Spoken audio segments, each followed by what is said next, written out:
Welcome everyone to the session on the 10th Valdai Conference.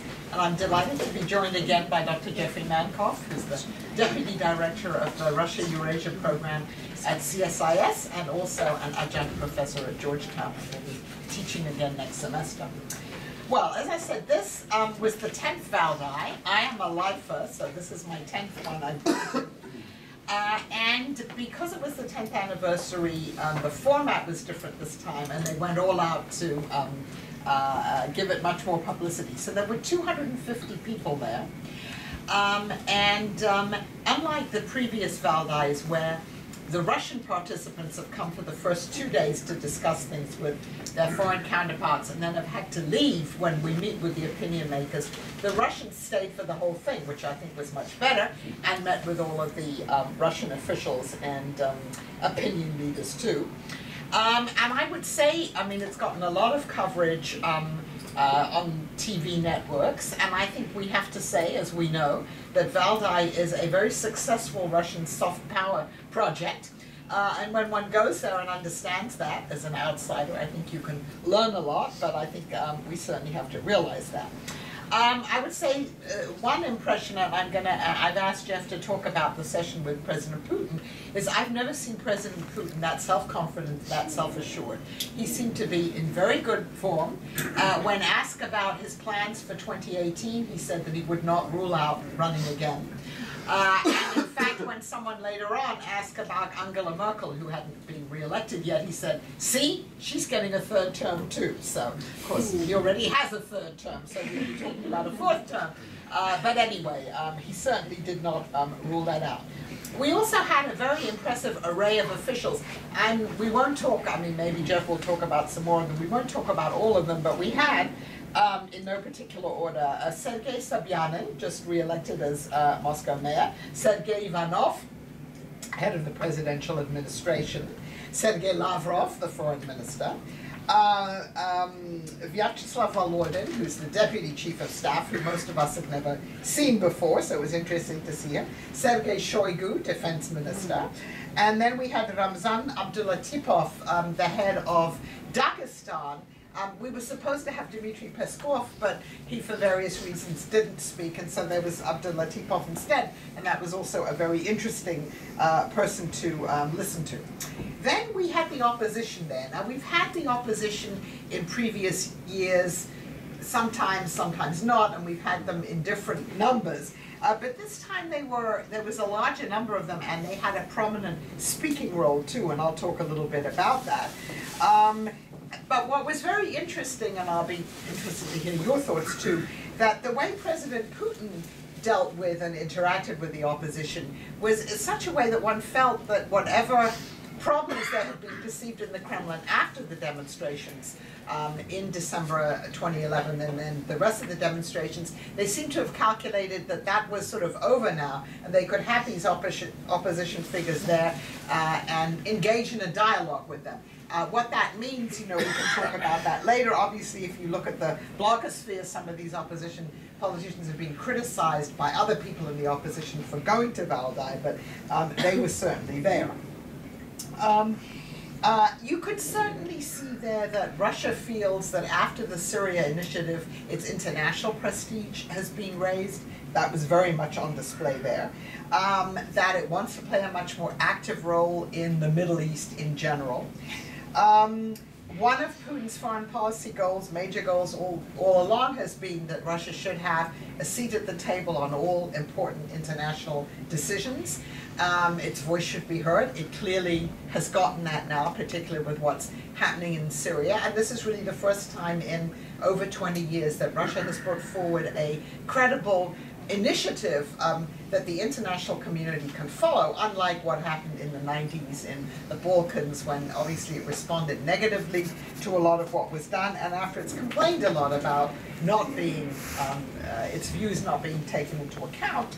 Fyodor Lukyanov, who is the editor of Russia in Global Affairs, he said a number of interesting things, but right at the beginning he said that the time of great diplomacy is back. This is referring to that, and also that a multipolar world is here. So you got very much the sense, listening to that and some of the other things, and this comes back to the current Russian government's view of what it would like the world to look like, which is sort of a nice 19th century concert of powers, you know, a few great powers making decisions and getting together. And this was very much on display there too. Now the theme of this year's meeting was Russia's diversity for the modern world. It was Russian identity.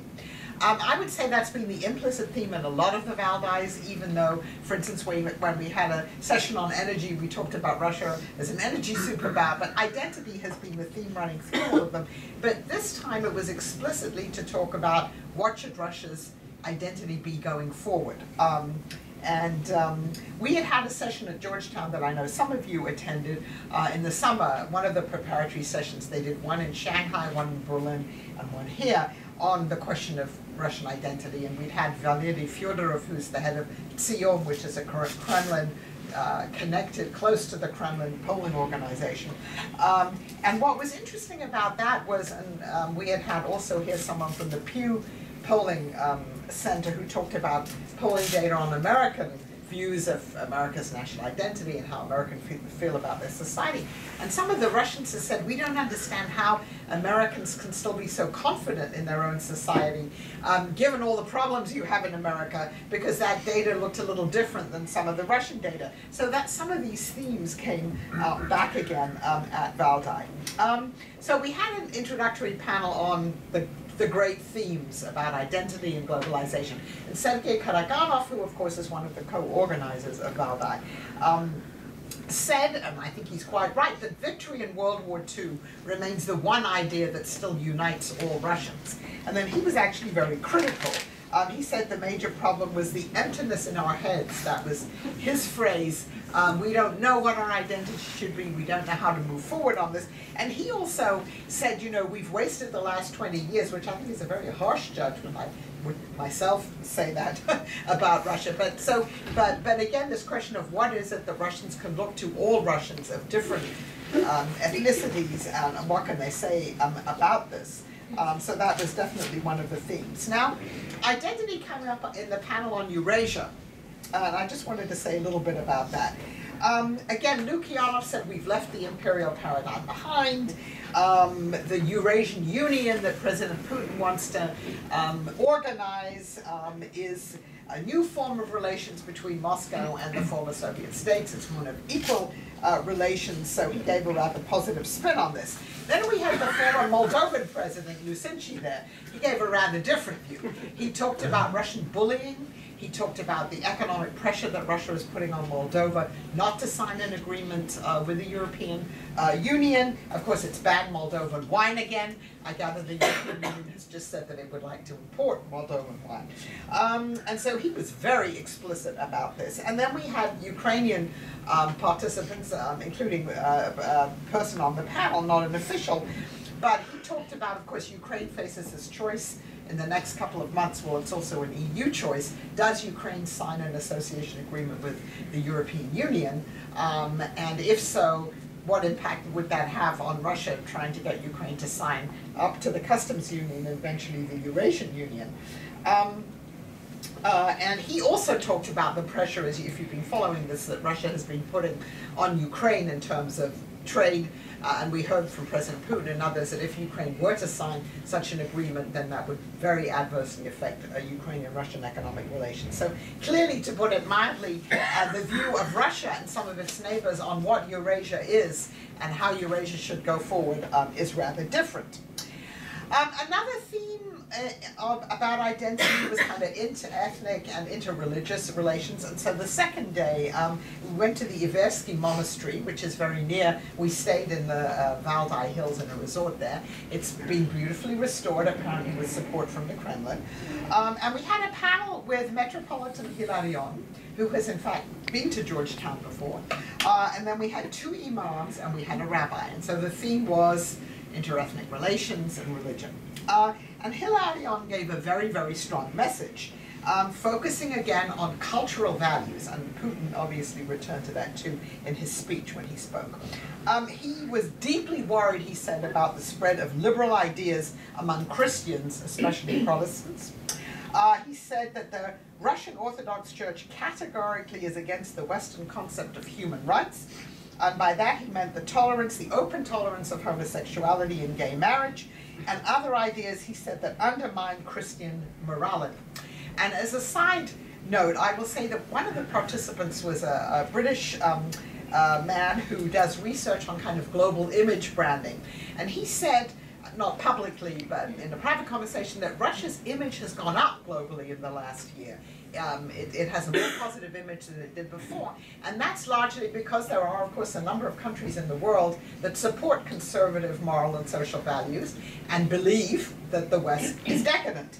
And so Russia, as Russia has passed more of these laws dealing with the moral issues domestically, it's in fact become more popular among some countries in the world.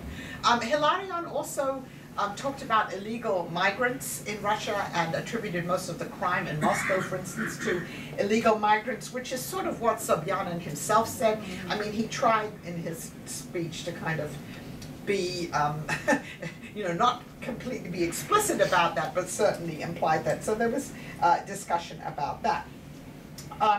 And the rest of the discussion, and then we had, well, we had people like Natalia Narodnicheskaya there, who runs in Paris this Institute for Democracy, and I've forgotten what the other word is, but she is certainly nationalistic and believes that you should, for instance, use the word Ruski to discuss Russians and not, you know, Rossiani or something like that. So we also had debates in that session on what it means to be Russian, and also we had Prokhanov there, and whether, you know, what's so bad about the Stalinist legacy. So all of that came out in that discussion, which, you know, again, for a foreigner is very interesting to listen to. So now I'm going to switch to the opposition and say a few words about that panel. So there were speakers on that panel. Now, Putin was not there for this opposition panel.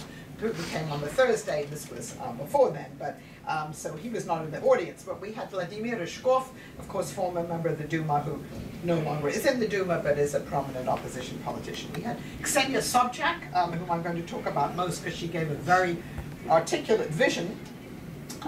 We had Gennady Gudkov, who Just Russia used to be in the Duma, but again has had to leave the Duma, sort of former KGB, but very much now critical of the government and the opposition. And Ilya Ponomaryov, also Just Russia, who would like to run for, announced he's running for mayor of Novosibirsk, and in fact when Putin spoke he sort of encouraged him to do that.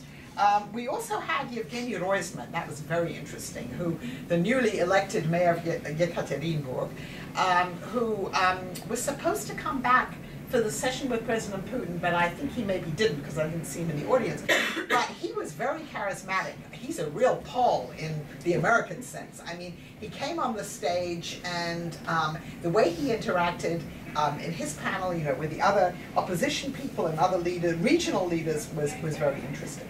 But I didn't get a very good sense from him of what his plan is for Yekaterinburg, what he's going to do, but clearly he won this election.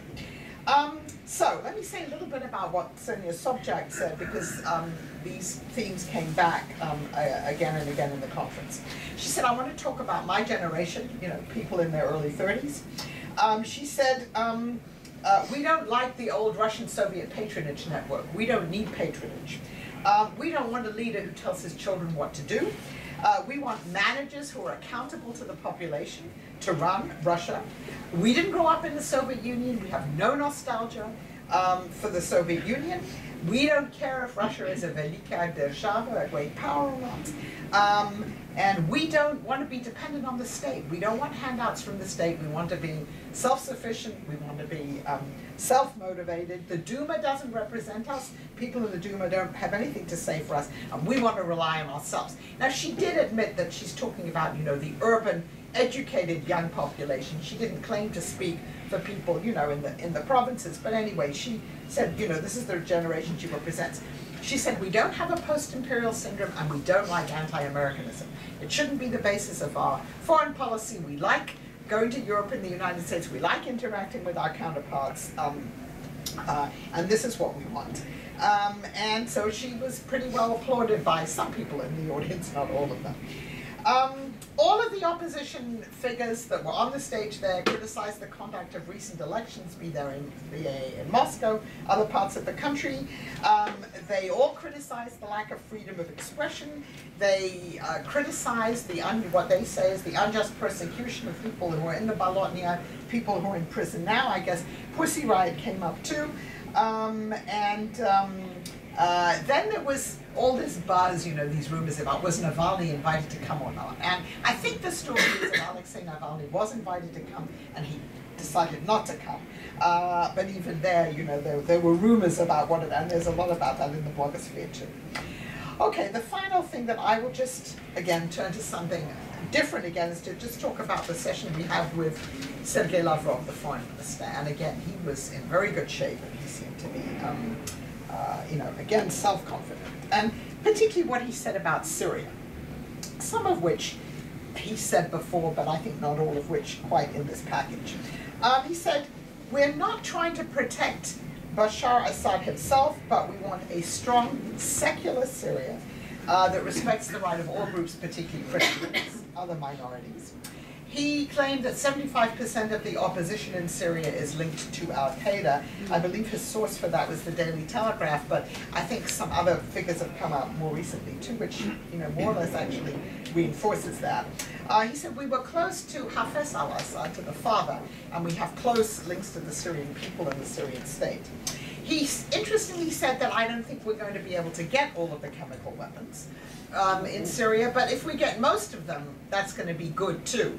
So he didn't promise that everything is going to be destroyed. And then he talked about the responsibility to protect the R2P principle, and he said, well, of course Russia, you know, recognizes that and supports it where appropriate, but if you're intervening in a civil war or the kind of intervention that the United States was suggesting, that is not the responsibility to protect. It becomes the right to punish. So a different R2P. He, of course, reiterated the claim that all the officials there did, that the chemical weapons were used only by the rebels and not by the Syrian government. A couple of words on Eurasia. Somebody asked him about Russia bullying its neighbors, and he said, we're not bullies. Our symbol is a bear, not a bull. And then he said that the Eurasian Union, again, should look like the European Union, you know, a relationship of equals.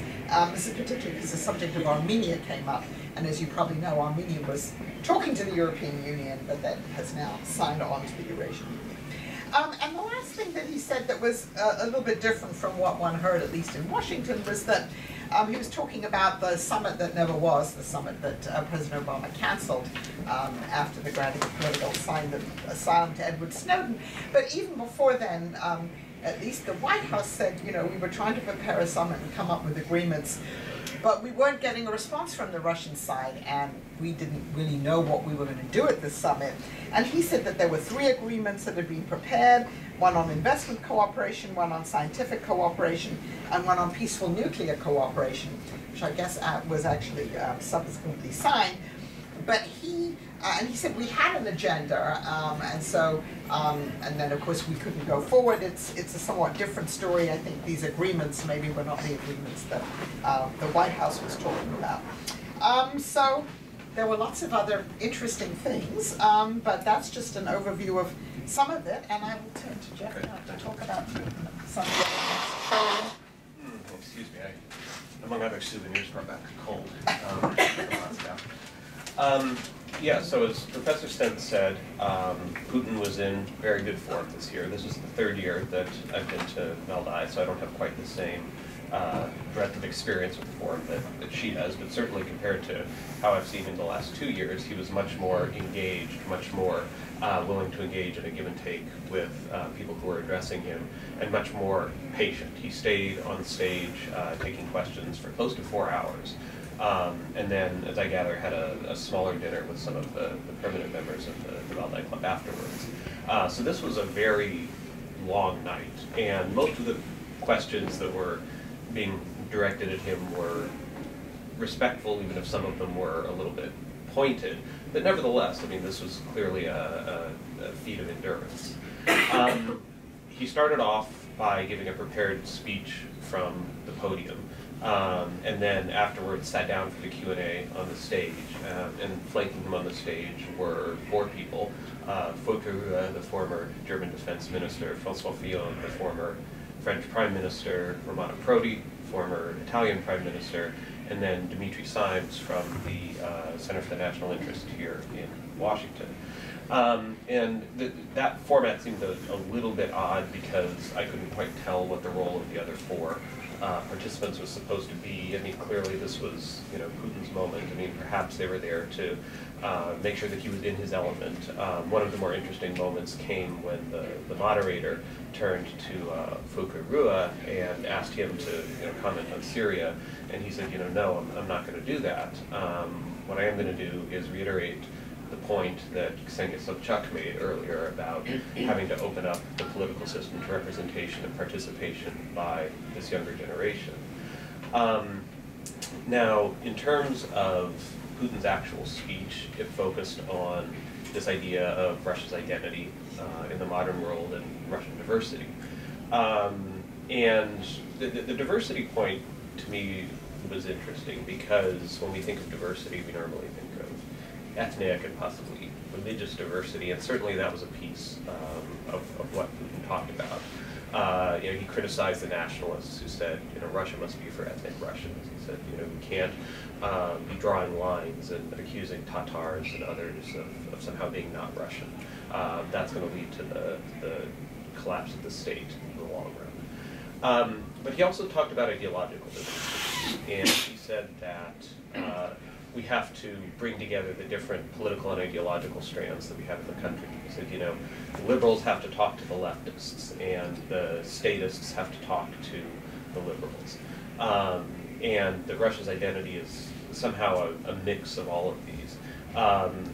The people who have nostalgia for the Soviet past have to talk to the people who want to move forward into the future, because we can't go back to the Soviet past, and neither can we go back to the pre-1917 past. So the Russia that we're creating is an amalgam of all of these things, but it's none of them specifically. Now that sounds like it's pretty broad and general, but at the same time, he made a very strong appeal for these kind of conservative values that Professor Stent talked about. He set Russia off from the West, and he was sharply critical of the West in a lot of ways, particularly as he described it from moving away from its so-called traditional Christian values. And here, there's kind of an interesting balance, because on the one hand, he was talking about Russia as a multi-religious state, and he did at one point mention Islam and Buddhism and Judaism as traditional Russian religions, but he also talked about Christianity as being the foundation not only of Russian statehood, but of Western civilization more broadly. And he was very critical of the West for undermining that aspect of its own identity. He said, the West places the same value on same-sex partnerships and families that have multiple children. It places the same value on belief in God and belief in Satan. And this is leading to a profound moral and demographic crisis, which is what he called it, in the West. And that's not the path that Russia wants to go down. So we need to preserve our own traditional values based on these ideas. The issue of gay marriage obviously came up in this context, although I was surprised actually that there weren't more questions about it. In fact, it didn't come up until, it was mentioned in Putin's speech, obviously, as part of this appeal to traditional values. But in the back and forth, there was really only one question about it from an Austrian scholar at the very end, who asked Putin something like, will you go on record and say that you something about offering recognition to love of all types, essentially. And Putin's response to this was interesting, and this was, I think, the one time that he really got defensive during the entire encounter. He said, we don't persecute homosexuality in Russia. There are no laws against it. What we have are laws that prevent propaganda about homosexuality to so like minors, underage people. He said, in fact, in the United States, there are some states that have laws that make homosexuality illegal. We don't have anything like that in Russia. And so, a little bit misinformed or deliberately inaccurate about the state of play in the United States, at least.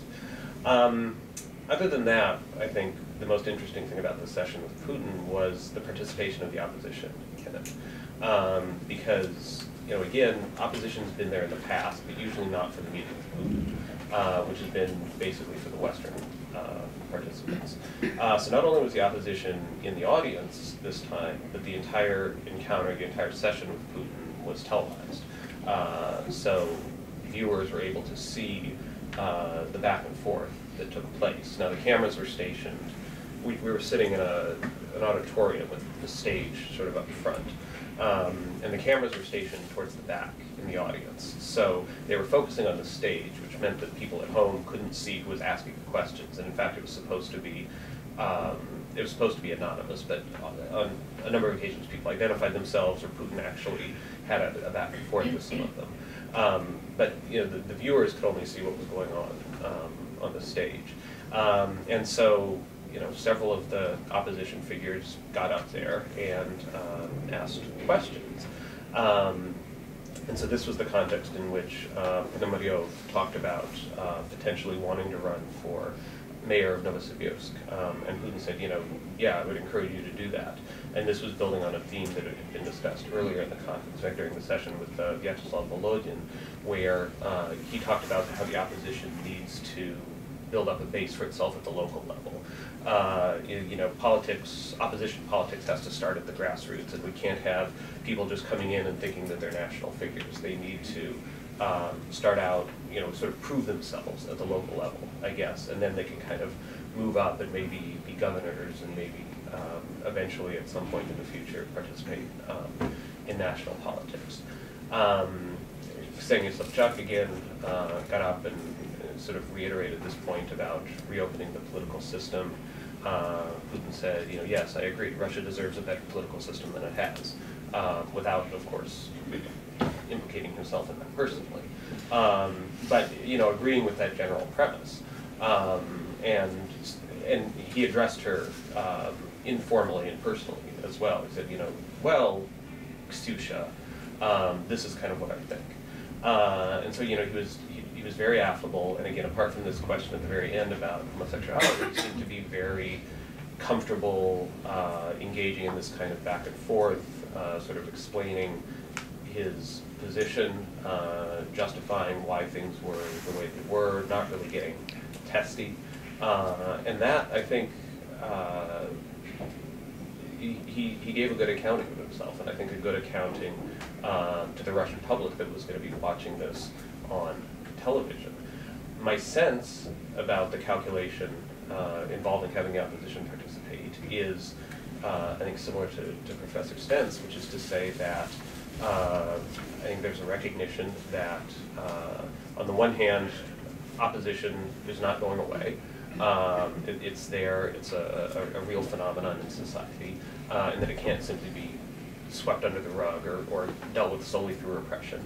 But at the same time, that we've had this series of elections now, including the Moscow mayoral election, where the opposition has had a chance to participate in politics, and it's the results of that election sort of made clear about the level of support that opposition figures have. Navalny got about 27% officially in Moscow, and that if it's only 27% in Moscow, which is probably the hotbed of opposition politics, then the opposition as it exists today doesn't seem to be an imminent political threat. So there's less danger, I guess, in kind of giving them sort of limited access to the system, and it emphasizes, I think, a theme that a lot of people within the government, probably including Putin himself, want to emphasize, which is that Russia is changing, that it is responsive to the needs of its people in different ways. And again, some of the opposition figures who did participate have been heavily criticized for doing that by others who thought that they were allowing themselves to be co-opted into the system. And as far as Navalny goes, I actually had a conversation with one of the lead organizers during the cocktail reception afterwards, and I asked him about this. And I said, what's the story with Navalny? And he said, look, we spent almost 2 months trying to get a hold of him, and we couldn't sort of get through. you know, it was always, you know, you have to talk to his handlers basically, and they wouldn't return our calls, and that was it. So it seems, I mean, assuming that this account is essentially accurate, that you know, Navalny was trying to make sure that he wasn't accessible for this. And so, you know, to avoid, I think, precisely that criticism, that he was playing into the hands of the people who were running the show by lending himself to participating in it. But on the whole, I mean, again, I think it was a quite impressive performance by Putin, certainly compared to last year, where, I mean, he spent about 2 hours with the group last year, which, you know, for a head of state is a substantial amount of time he spent with a bunch of foreign academics. But he spent a much longer time this year. He was much less testy. He was much more engaged in terms of back and forth with some of the questions. And, you know, he sort of let the questioners sort of exhaust themselves, whereas last year he kind of said, okay, you know, this is it, I'm done, and just sort of walked out. So, you know, as a tool of Russian soft power, I think they did quite a good job this year, not only because of Putin, but because of some of the other participants that they had in the sessions. I mean, certainly meetings with Lavrov and Shoigu and Volodin and others, as well as the inclusion of the opposition and giving the opposition a platform to participate and discuss, and as a way of kind of shaping public opinion, especially public opinion in the West, was fairly effective this year, in a way that, at least in the time that I've been participating in this, it hasn't been before. Great, thank you. I'm going to add one more thing that Putin said in answer to the question about homosexuality. He said, you know, the problem is we have a population problem in Russia and in Europe. And he said, if you allow same-sex marriage, then you can't increase your population. So that one was... other thing he said right. is that if Silvio Berlusconi were gay, nobody would be persecuted. Right. As an aside, he said Berlusconi because he was a woman with a woman. Anyway. All right. Questions? Harley. Harley Balzer, Georgetown. Any discussion at all about economic identity or the economy? I mean, every Russian economist who I respect has been using the R word to describe the current economic situation, recession. Was that at all a topic in this? Or? So Kudrin was there, and they did have a panel where Kudrin spoke, and he said all the things he should have said, which is, if we want to get this economy working properly, we have to modernize, we have to restructure, we have to do all those things. The theme last year, by the way, was the economy. I mean, that's what we did. That was really the only theme last year. There wasn't very much formally about the economy. Is there anything else that you heard? I mean, informally, obviously, there were people there who were economists who one had discussions with, but I think there was nothing formal about it. Yeah, other than the panel with Kudrin. So it was Kudrin, Prokhanov, who... Yeah, well, Prokhanov doesn't know too much about the economy. And then Sergei Karaganov as the moderator. And Prokhanov's presentation was, you know, again, pretty much as you would expect. But, you know, and Kudrin's was as well, though Kudrin went into much more detail, and he also talked about the connection between political reform and economic competitiveness, and he said, you know, you can't really have one without the other, and one of the big problems that Russia has is it hasn't opened up its political system enough to actually give people confidence to invest. And he said at one point during the Q&A, he said, you know, any foreigner who invests significant amounts of money in Russia's got to be out of its mind. Well, obviously, you know, the opposition people talked about corruption and how that affects the economy, but there wasn't much more discussion about, you know, falling growth rates and everything. Yeah. Yeah. But the focus was much more on, well, identity. I'd say the three big sort of overarching themes during the whole week were identity, the political process, the role of the opposition, and then Syria. Other questions? Yeah, in the back, I can't see. Yeah, hi there, Paul and Mr. Belgian. Just a small technical detail. how does it work, the Valdai conference for participants? I understand somebody like Fiona Hill used to be invited, so does it depend if you publish some things you will not be invited again, or how does that work? Oh, she was invited, she decided not to go. But no, she's been invited every year. Yeah. Yeah, who knows? I mean, it's, you know, they go back, you know, they started 10 years ago with lists. The lists sometimes change. But, you know, it's a non-transparent process. So, and this year there were quite a few people who turned it down because of the size of it. I'm just talking about Americans now, I don't know. And decided they didn't want to go to something with so many people there. And so they then invited some new people that they hadn't invited before. Yeah, it was much larger this year. That was part of the reason that the session of food was in an auditorium instead of like a banquet hall. And another thing, they started last year, I guess, but they kind of accelerated this year, was to make it more multinational. I think when it started, it was primarily American and British, and increasingly they brought in participants from China, from Japan, from India, from a number of other countries. Although I would say the bulk are still probably Americans and Western Europeans. Of the foreigners, yeah, I'd have to look at the list. I Yeah. mean, you're probably right, but they. Yeah, but even 5-6 years ago, they had some Asians as part of it. Yeah. It's been growing. Right. Well, and they do now these regional Valdai conferences. There was a regional conference in, I want to say, Morocco back in May, where they had a lot of people from the Middle East participating, and I know they do one with the Chinese every year. And then this time, I mean, they had 4 Israelis and quite a few Arabs. Yeah. They've never had so many people from the Middle East before. Yeah. And and that actually, I mean, this was, I guess this was during the Lavrov session, where he talked about, you know, Syrian chemical disarmament. I think it Was it Putin? Yeah.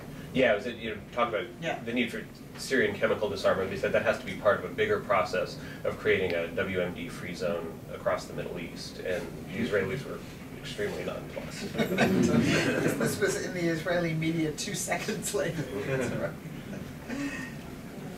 Yes, Ken. Did the subject of the North Caucasus come up at all in the identity discussion?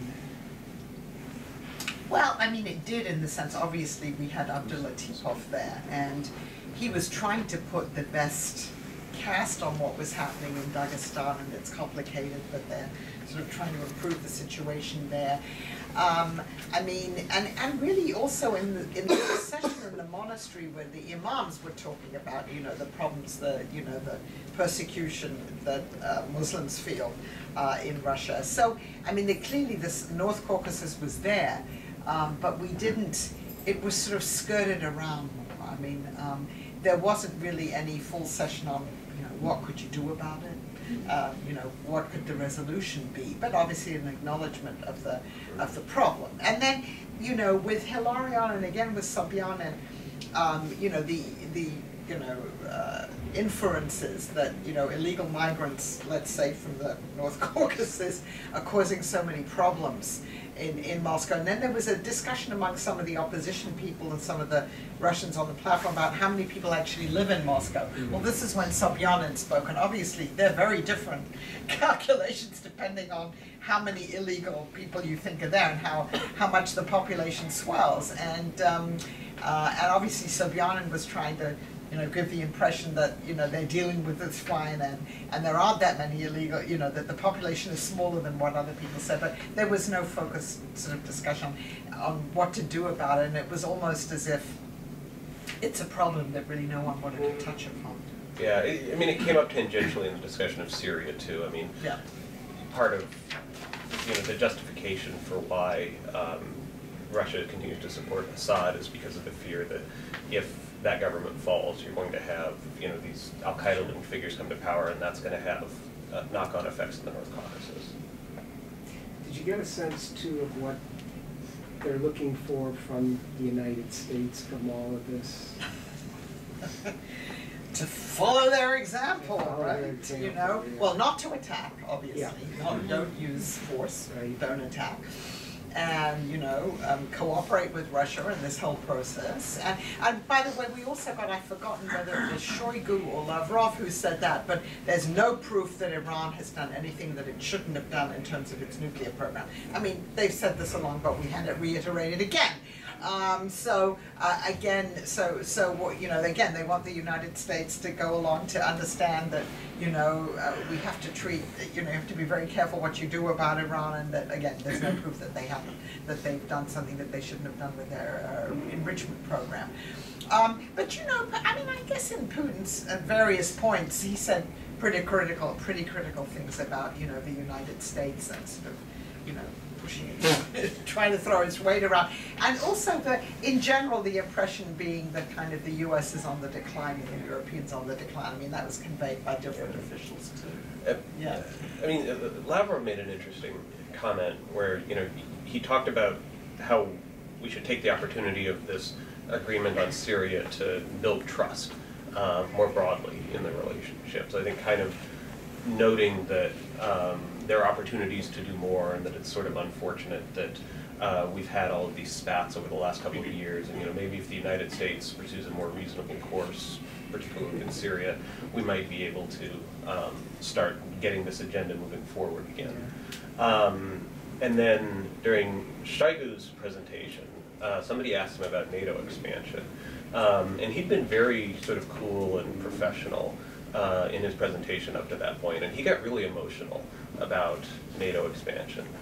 Said, you know, this is sort of a betrayal of trust, and it threatens Russia's core national interests, and we don't understand why you know, the United States and its allies would seek to do this. Yeah, and I guess he also then came back to the question of why in Russian foreign policy doctrine, right, NATO's the #1 enemy, you know, China isn't, it's way down there, and exactly coming back to that, well, objectively it's a threat. So I asked him about missile defense, Shoigu, and he gave the standard answer. We know that this is directed against us. If it were really directed against Iran and North Korea, why are you putting components, you know, in Eastern Europe, Central Europe? And although he left open the possibility that an agreement could be reached, I mean, exactly that, he was pretty tough on that too, and linked to this question about, you know, the threat from NATO. Yeah, Margie. I'm interested in a little bit more about the interaction with the opposition and on the issues of local politicians and Ponomaryov being encouraged to run in Novosibirsk, because there seems to be a kind of counter message that's also coming along on this new governor election set of laws that include not only filters but the possibility of opting out of local elections. So my question is whether there was more detail about the nature of the way local politics could play out with greater participation of the opposition. I mean, this is really running on a track of kind of double talk or double message. So, so anything that you could give us insights into would be gratefully received. I would, you know, I would just go back to the remarks that Volodin made about, you know, he separated sort of the gubernatorial level from the real local level, and said, you know, the opposition needs to focus on the very lowest level. In other words, they're to only get into allowed politics. to focus on it? They're encouraged. It's a training ground. Anything more? I mean, any other I mean, glimmers? Anything on the governor's election? Volodin say anything? Not really that I recall. I would have to go back. I have to go back and look at my notes. Yeah. Volodin managed to be on stage for quite a long time and not say too much. Right? I mean, he really, I'd never encountered him before. He seemed like a kind of a throwback Soviet functionary type, even though he's much younger. Yeah, well, I mean, he talked a lot about the political technology and like the process without saying very much about the bigger context. Yeah, sort of more technical. Yeah, there wasn't much about that. Other questions, comments? Okay, Ken, we'll go back to you. I'm just curious, Medvedev, he was not there. I mean, what? Medvedev. Medvedev. No, that was one. Not mentioned. Yeah, not mentioned. I didn't hear his name. Did you? No, I mean, I was going to say, I remarked to somebody afterwards, I said, you know, a name or a word that didn't come up in the entire weeks of discussion was Medvedev. Yeah.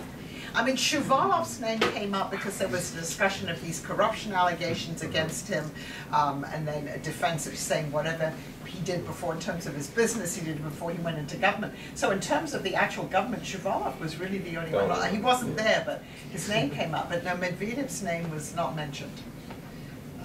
So, and I have to say, in the 10 Valdais, he attended 2 of them. But there was one when he was still president, his last year of president, that he didn't attend either. So this has very much always been, I think, a Putin project. Although he, as I say, he came twice. But very, very little on the government. If nobody else, right. I'd like to go back to China. I mean, if we've got a multipolar world, it looks like China is a pole and Russia is a short steak.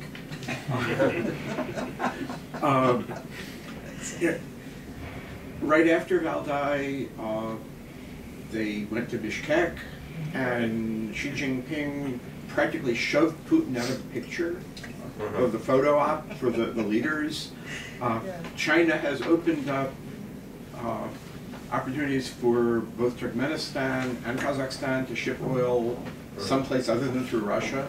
They stopped the West from doing that. They didn't stop China from doing it. How much of a Chinese presence was there, and was there much sense that they are facing, possibly both East and West, a real problem? If Ukraine does opt for the EU, and China is offering Central Asia all of these opportunities, right. Eurasia suddenly looks a lot smaller. Right. It's a very good point. So there was, I've forgotten his name, but there was one of the Chinese participants who's a professor was on a panel, and he said, the problem for us is we're still teenagers, he said this, in terms of our kind of global development. But because our economy has done so well, you've thrust this role on us where you want us to do much more globally, play much more of a role, and we don't know what to do about it. It was a kind of disarming way of dealing with the question of what are Chinese ambitions. Well, we didn't really want to do this, we were like a teenager. I think there were maybe a few more Chinese this year. Now, last year, when the subject was the economy, they actually had a Chinese official, and that really didn't work very well. Remember, he sat on the stage and he read the speech in Chinese. He had a woman sitting next to him interpreted it into Russian, but he basically was very formal. They didn't have anything like that this time. The Chinese they had were either journalists or academics, or from some of these social science institutes, who were really quite interesting. But the Russians, the Chinese obviously stressed, we come with goodwill towards everyone, and we respect our Russian partners, this is a great relationship. And the Russians they kept stressing, why should we, and in fact, when they were questioned by some of the Westerners in the audience, well, how come you never talk about China as a potential threat? In the West, best of relations with China, only good relations. So they go out of their way, to stress this. So at least in all of those kind of formal procedures, very politically correct on that in the terms of the Russian-Chinese relationship, and the Chinese obviously saying, we have no aspirations beyond wanting to have, good relations with everyone. Yeah. Yeah, I would just add 2 things, I guess. One, somebody asked Lavrov about it, and he said, we have no basic problems with China. We've resolved our border issues. They're our top trading partner. We don't, they're a strategic partner. He's like really sort of saying we don't have any problems with them. And the second, and I think slightly more interesting comment, I guess, came actually during Putin's presentation. And this builds on something he was talking about last year, which is the role of the Eurasian Union vis-a-vis China. This idea of Russia as a pole in this multipolar world, I think in the understanding of the people who are crafting this strategy, is that strategy can really only succeed if Russia's not by itself, but that it has these other countries aligned with it. And so Putin explicitly said this. He said, we see Eurasia, which is to say the Eurasian Union, as being a center of global, I don't remember the exact phraseology he used, but like a center of global influence between Europe and Asia, or between Europe and China. And that, you know, that's sort of what it is. It's, you know, coming back to this issue of identity, it's Russia is somewhere in between. It's not Europe, it's not China, but that applies not just to Russia, but it applies to these other Eurasian countries as well. But, you know, you make a good point in that if Turkmenistan is selling all of its oil and gas to China, and Ukraine has an association agreement with the EU, then, you know, what is left at the end of the day of Eurasia? And one amusing thing, by the way, which was reported in The Economist blog on Valdai, is that when Lavrov was speaking, one of our Chinese colleagues asked him a question, said, "My name is so-and-so, I'm from China," and Lavrov looked at him and said, "I can see that." So, anyway. Generational problem. Generational problem, right. You have a question? Yes. I'm interested in something you touched on briefly. There a young woman who spoke about maybe the new generation's opinion, how they weren't necessarily anti-American. So I'm wondering if you can reflect more on that. Did they talk more about maybe a change in how the younger generation sees themselves and how that affects this sense of Russian identity? And then the second part of my question is, why are the Russians focusing on this idea of their national identity at this conference? Is there a particular reason why this would come up? Well, I'll maybe take the second one if you want to take the first one. I mean, so they have a theme every year, and I guess the theme that they chose is Russia's national identity, and I think it's a way of having a discussion about all of these things. What does it mean to be Russian? And then saying, you know, we're both a European and an Asian or a Eurasian power, and we're a multi-ethnic, multi-confessional society, and therefore we have this rich, diverse, I mean, again, the title was Russia's Diversity for the Modern World, so sort of stressing the diversity that then enables them to have, you know, multifaceted relations with a lot of different countries and peoples around the world. So I think it's to showcase, you know, the depth and breadth of their history and their identity, again, you know, their 1,000-year history, et cetera, et cetera. Even though, as we know, you know, Boris Yeltsin in 1996 appointed a commission to come up with what the Russian national idea was, and they failed, and they still haven't been able to agree on what that idea is, but using this as a way of discussing, you know, much broader issues. Yeah. And we want to take the generational one? Sure, and just add to that, you know, if you need a commission to tell you what your national idea is, I think that in and of itself is a sign of trouble. But on the generational piece, you know, there's an interesting back and forth between some of the members of the opposition and of the younger generation, because, you know, Ksenia Sobchak made this very coherent, I guess, appeal for including the younger generation in politics, and she, you know, laid out what, in her mind, the younger generation stood for, which was all of the things that we heard earlier. But then Ponomaryov gave a presentation with, you know, slides and pictures and everything, and he kind of questioned that premise. You know, that you can't talk about there being a single generation or a generation that views the world in the same way. You know, he emphasized that, you know, you're talking about a specific slice of the younger generation, and it's, again, the well-educated, urban, you know, cosmopolitan element of the younger generation. But that's only a minority, and that there are lots of other people who are the same age who, you know, live in smaller cities, live in the countryside, you know, don't travel abroad, and have very different perspectives. So, you know, you can't claim to be a spokeswoman for an entire generation without understanding that a generation has different strands of opinion within it. You know, I haven't really looked at the polling data on, you know, anti-Americanism broken down by age group. I don't really know. You know, the extent to which that really is kind of a generational shift.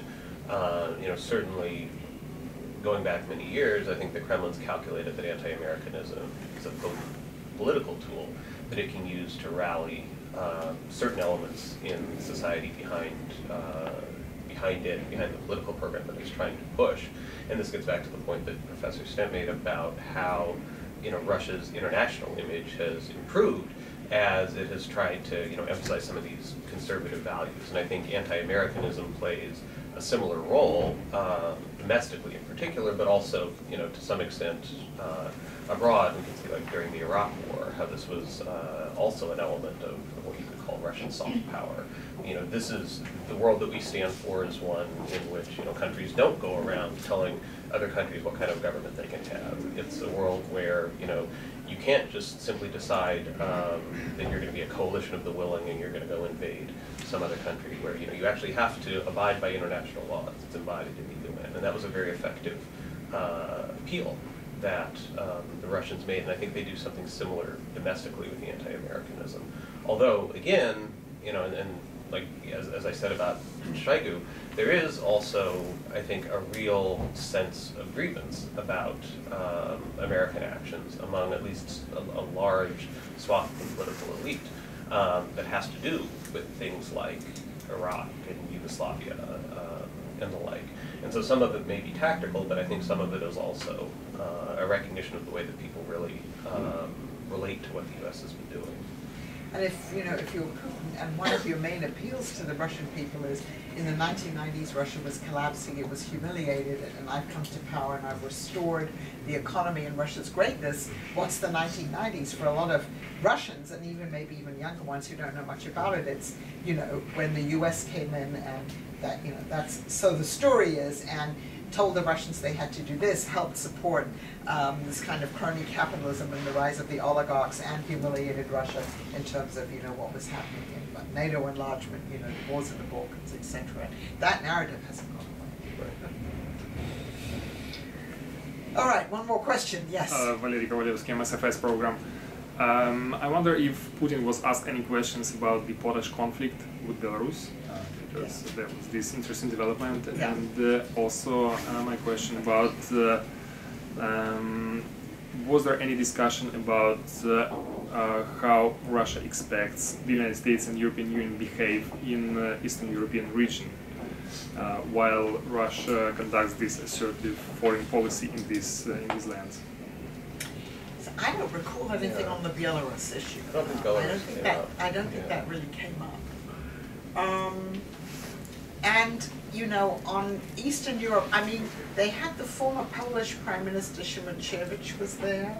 And so the Eastern Europeans who participated in Valdai, former Slovak Prime Minister, tend to be ones from the left who are, who are quite sympathetic. What? Yeah, we're like relatively pro-Russian. Exactly. The discussion was more just about Ukraine, certainly, in terms of Eastern Europe, and Putin did say, it's Ukraine's right to choose what it wants to do, but